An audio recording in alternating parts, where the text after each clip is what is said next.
Welcome to Lane on Location. My name's Chris Lane and today we're in Doha, Qatar, and behind me is the hotel we're going to be staying in. It's a Radisson Blu. Now I haven't stayed in a Radisson Blu for many years, so the question is Radisson Blu still a key player in the hotel market, or have they let themselves go a bit? Come with me to find out. Entering the Radisson Blu via the front entrance, you go through this scanner thing that they don't ever seem to use. Having a look on your left hand side, loads of seating and lounge area. Doing the full 360, you can see a garden outside and a bit of a smoking area. You've got the reception on the right hand side, which was always manned, an ATM in there and a bit more seating down the back end with this nice gallery. I did really like these screens they had about the place showing you where everything was. Just going round that small cafe then you can see the gift shop full of the normal taps, but also a barber shop at the end. Okay, the most important bit is the room, and we're staying in 736 with a contactless card entry. Maybe. Into the slot, giving you power. Here we're presented by the bathroom on the right, a couple of wardrobes on the left, and this rather large presidential desk that just seems to be plonked in the middle of the room. Okay, let's start from the beginning. Bathroom then, and to get the lights going you have to contend with these strange lighting panels. We go through the glass sliding door, very nice bathroom with a bidet. You've got your vanity mirror in front of you with some lights and a beauty mirror on the right hand side, glass door into the shower and a good few shower heads in there. You've got this double kind of device here, and yes ladies and gentlemen, this is a window looking into the bedroom. Just really getting down to the detail, you can kind of start to see a few imperfections. When I first saw this, I thought this was a wardrobe and it's kind of clicking like it wants to open, but then I realised the mirror's about to fall off. There's not actually anywhere to put your suitcase in this room, and I thought it'd be in this wardrobe, but there is a lovely selection of hangers with this pink fluffy one as well. You've got your safe and your sewing kits and some laundry facilities as well, ironing board and iron. And slippers. You've got some tea and coffee making facilities in the room. They also provide free water. Here's the mini bar. Show me the beer! No, it was empty. The stuff in there I put in apart from the coffee pots. You can see this is where I ended up putting my case. There was this extendable shelf, but my case wouldn't actually fit onto it, and it's only medium size. There was a 40-inch TV in the room that had some good options, but not many English.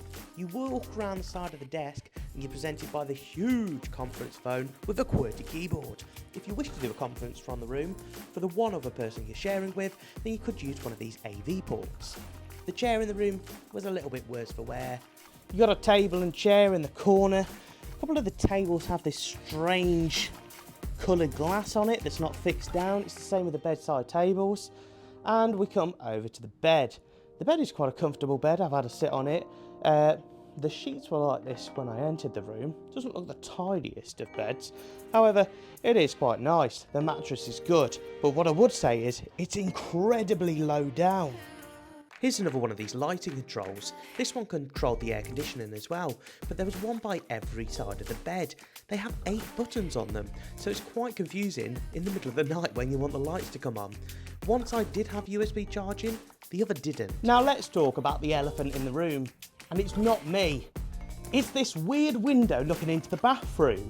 Now, I've seen hotels with this kind of thing before, but there's normally some kind of privacy on the bathroom side, so the person that's showering or using the loo can control what the other person sees. Oh no, in this case, you get to see.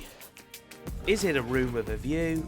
Well, I suppose you get to see the pool, but I was really disappointed with how dirty the window was, and at night you couldn't see anything. Let's check out some of the leisure facilities, and you're immediately presented by this kids' water park. They had everything here, from dance studios to tennis courts to a gym inside. They even had this small bubbly pool for relaxing in. The pool itself was wicked. It was so big and in places really deep if you want to do some proper swimming. There was plenty of lounges about the place and loads of these cushions if you just want to sit back and relax. And yes, it had a pool bar, which was amazing. I absolutely love sitting by pool bars. I think they're great.